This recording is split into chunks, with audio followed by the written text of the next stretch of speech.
Thank you.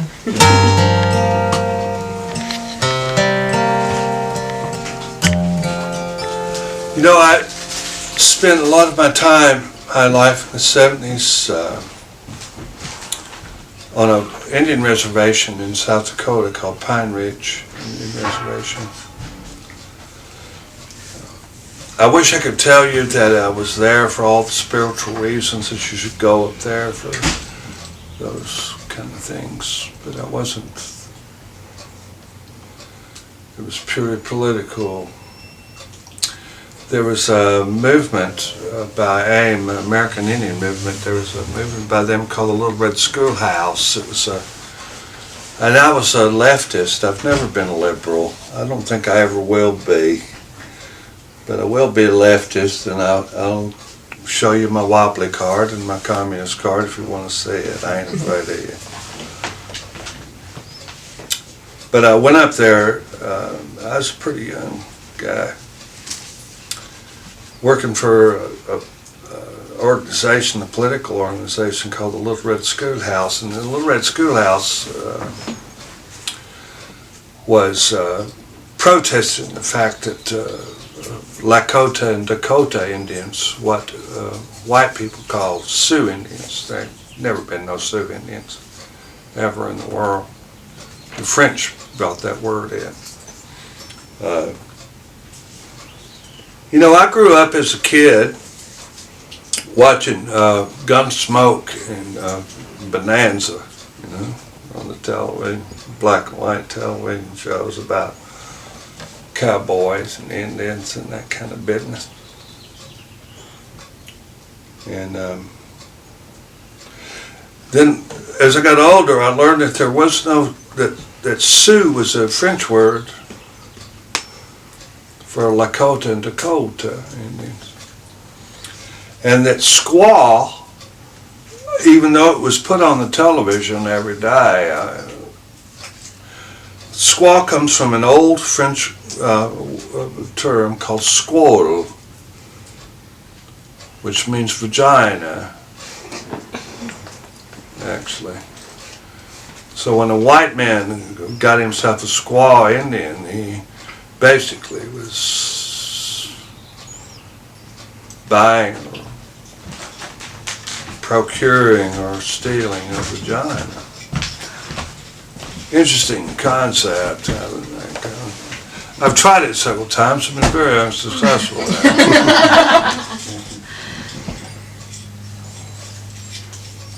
I remember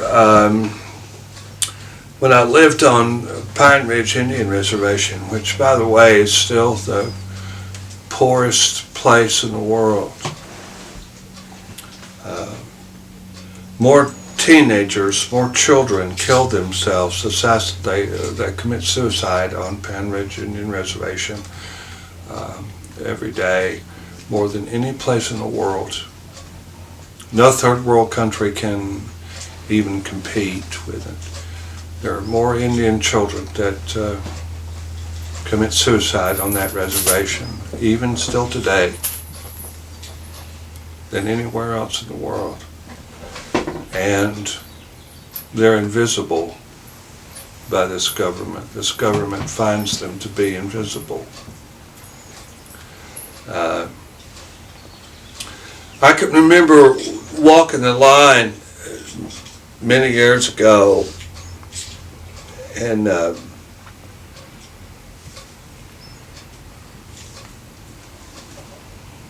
seeing the celebrations in my town that I lived in, the celebrations of the day that Dr. King was assassinated. Bars were open for everybody that was white, and drinks were free. Men, they were having a party.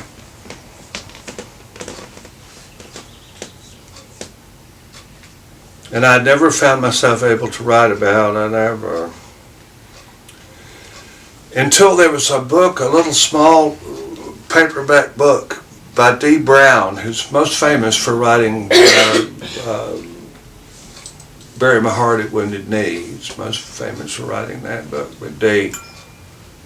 And his son David wrote that book. But he wrote also a book called, a little paperback book that I have, a little yellow paperback book called Fighting Indians of the West. We've talked about the murder of Crazy Horse.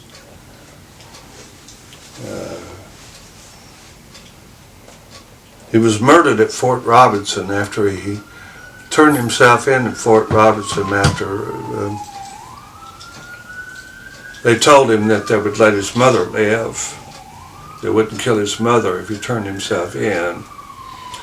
He turned himself in, they killed his mother at Fort Robinson. So the Indian police are the ones, it was actually Indians that killed him, Crow Indians, part of the Indian police at Fort Robinson. Held him and stabbed him. And back in those days, in 1877, 1976, it took months and months for news to get from St. Louis, from Deadwood, from Fort Robinson to St. Louis, and then back, because that's how the news was. It took months to hear it.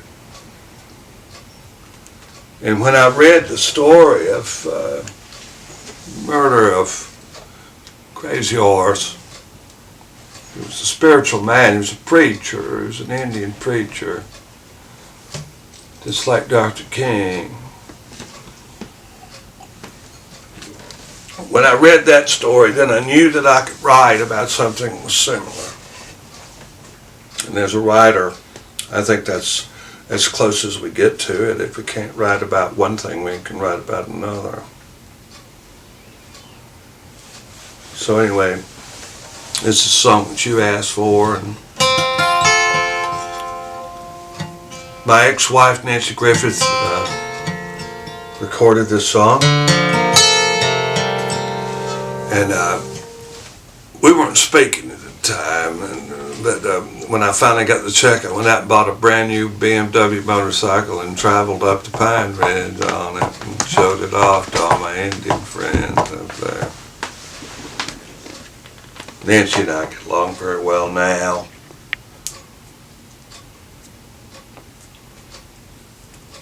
But I appreciate what she did anyway.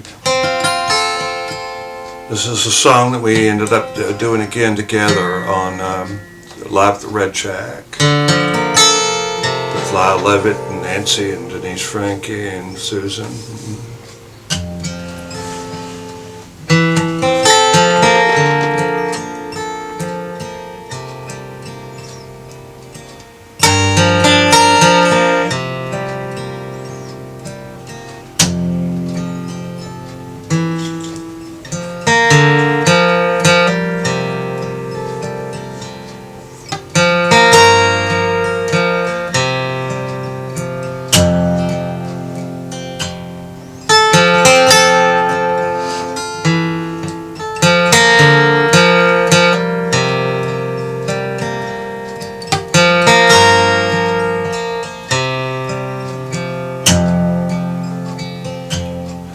Well, the good times scratched a laugh from the lungs of the young men in the Deadwood saloon, South Dakota afternoon.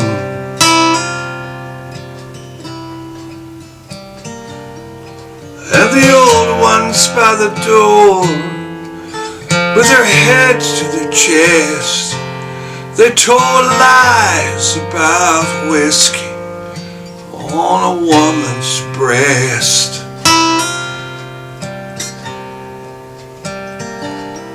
Yes, and some tell the story of young Mickey Freeze. He lost an eye to a buck deer in the Tongue River Valley. Yes, and some tell the story of California Joe. He sent word that the Black Hills, there was a mountain of gold, there was a mountain of gold. And gold, she lay cold gold in their pockets, and the sun she sets down on a tree. Well, thank the Lord for this land that they live in, where a white man dies like he pleases.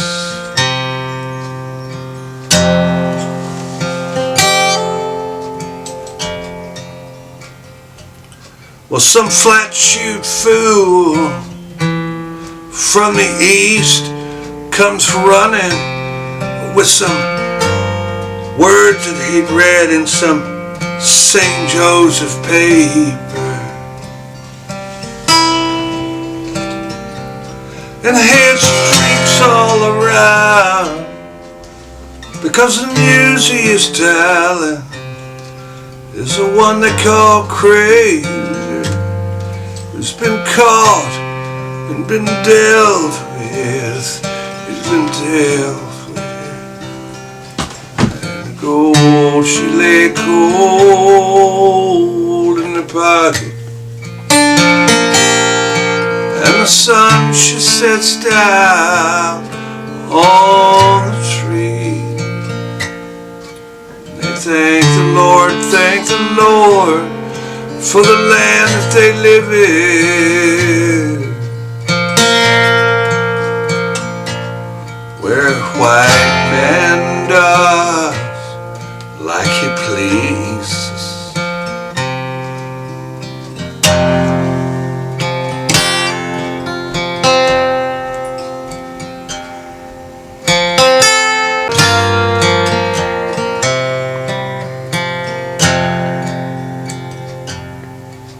Well, then the talk turned back to whiskey and women.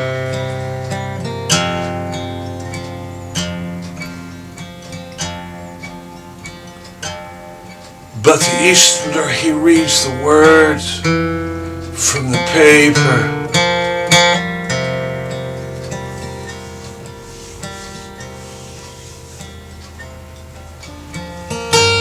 And the old ones drew closer so they could hear better.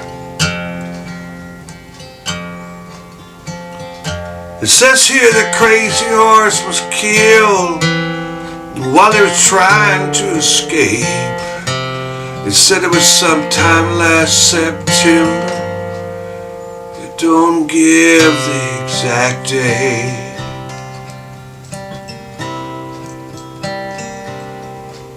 And the gold she lay cold in her pocket,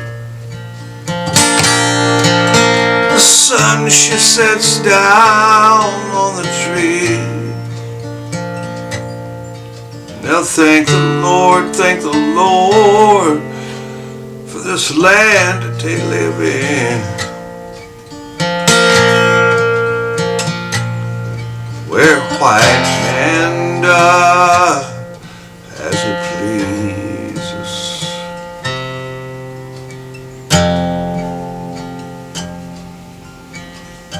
Like I say, then the talk turned back to whiskey and women and cold nights on the plains, boy, fighting them Indians.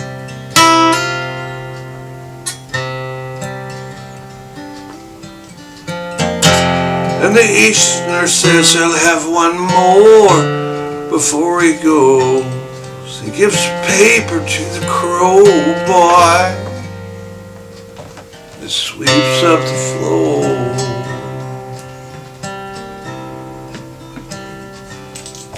And the gold she lay cold in the pocket,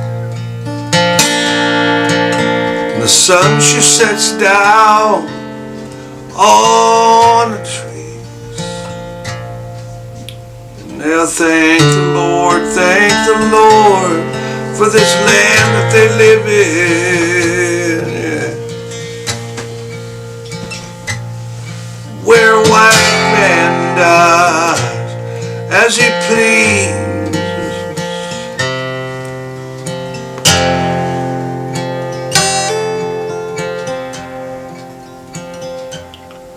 And the gold should lay in their pockets. The sun sets down on the trees. They thank the Lord for this land that they live in, where white man does like he pleases, like he wants to, like he pleases.